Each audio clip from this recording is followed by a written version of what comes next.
Thank you, Dr. Prowl. And so now we have time for discussion. And so we'll take some questions from the audience for Dr. Geyer, Dr. Prowl, or myself. Please come to the microphone. A little hard to see. Yes, microphone 5. Yeah, Carlos Arteaga, Vanderbilt University. This is a question for Dr. Geyer. You alluded to adjuvant trials for patients that do not have a pathologic complete response. I assume you implied randomized studies. So it's a two-part question. In triple-negative disease, can you share with us your thoughts as to how we go about selecting that treatment arm? What therapies we should use in those patients that have residual disease, and whether those trials should have an observation arm as a control?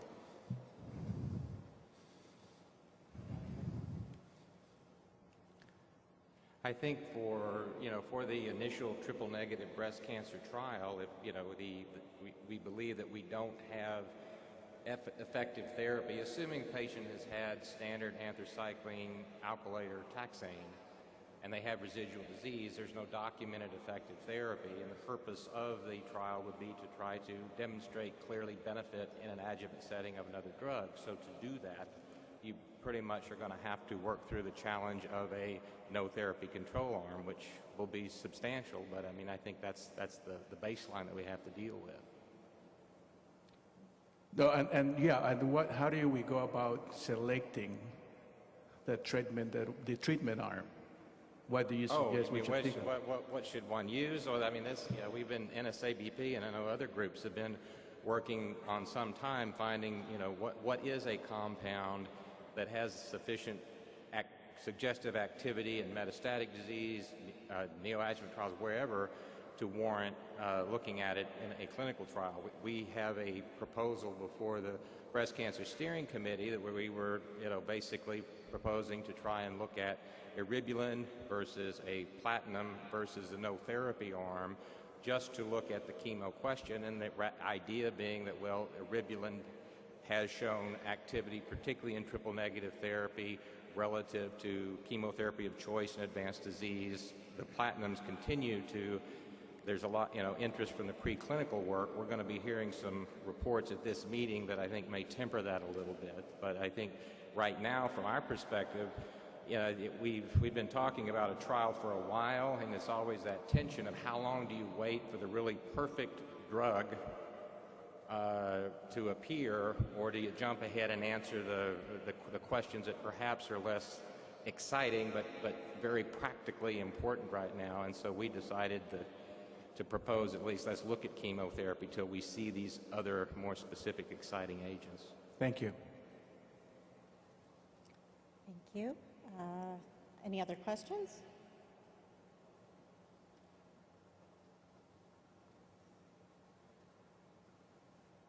See anyone at the microphones? Yes. Yeah, Doug Yee, University of Minnesota. So this is a question for Dr. Powell. One of the things you didn't discuss was companion biomarkers associated with accelerated approval. And I'm particularly interested in your thoughts of a marker like Ki-67 that Dr. DiMichele addressed, that it's not, the value of that marker is not what it is prior to the novel therapy, it's after the novel therapy. So, yeah, sorry, that's loud. So, right, the issue of development of companion biomarkers is going to be a tremendous one.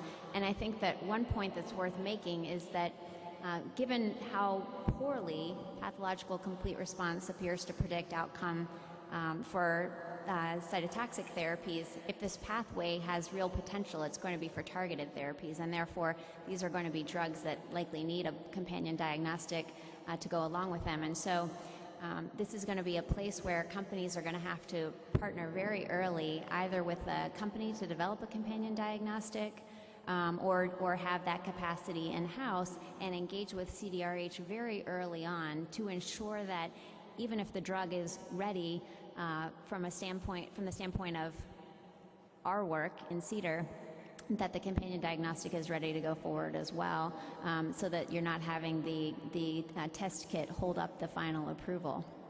So thanks for the question. I think we have a question at microphone 1. Hi, Steve Isaacoff from Mass General Hospital. This is a question for Dr. Prowell. If a drug does meet all the criteria to receive an accelerated approval, do you anticipate that the label would then be limited just for the neoadjuvant setting? Or since the whole point of the accelerated pathway is as a surrogate for potential adjuvant benefit, would the label allow for adjuvant use as well? So that's a great question, and one we've had a lot of internal discussion about. I think the likely scenario is that when the drug was granted accelerated approval, it would be granted accelerated approval for neoadjuvant use, and at the time of the availability of confirmatory data from either the same trial or a second, in the sort of multi-trial model, second confirmatory trial in either the neoadjuvant or adjuvant setting, the indication would be expanded for treatment of early stage breast cancer without reference to the timing of surgery relative to systemic therapy. So, I mean, I can understand the reasons for the debate on both sides, but certainly it seemed that the whole rationale for developing this pathway was that you believe that this is a reasonable surrogate. Right. So, believe me, there's been a lot of discussion about it. I mean, the alternative would be to grant an accelerated approval for early stage breast cancer right at the outset after you have that PCR result in the neoadjuvant trial. I think the problem there is with the ethics of conducting the confirmatory trial. And I think because we haven't done this before, the main concern that you're really raising is, could you do this then? Could you give this drug that's been granted accelerated approval to a patient who happens to have already had surgery?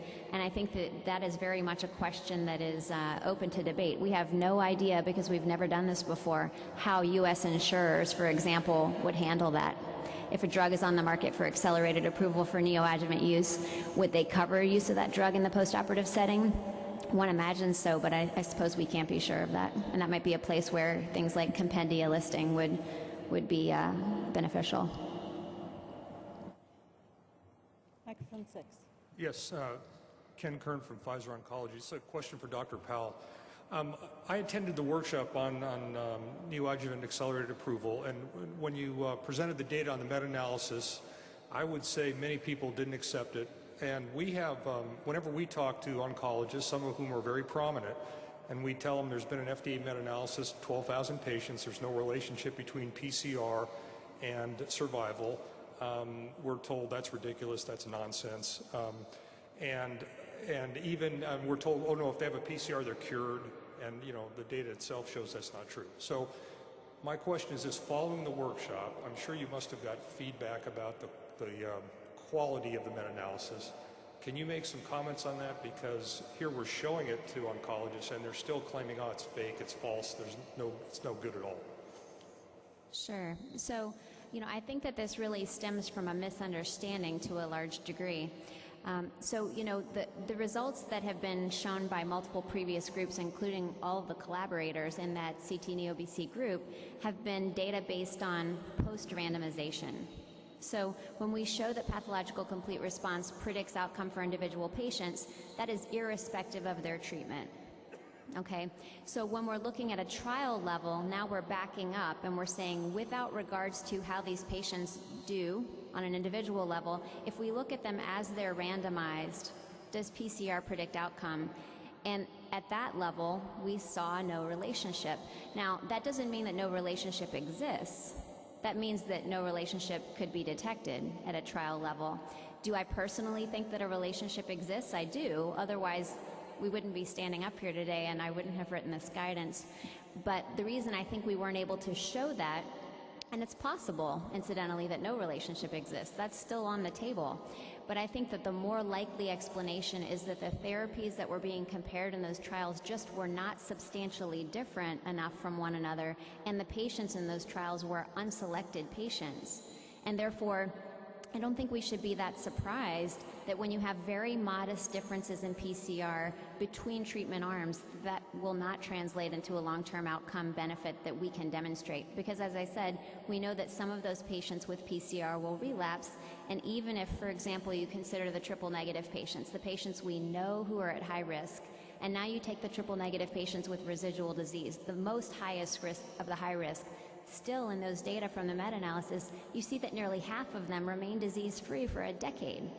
So that is the reason. I think it stems from a misunderstanding of the two types of data, one being post-randomization and one being as randomized.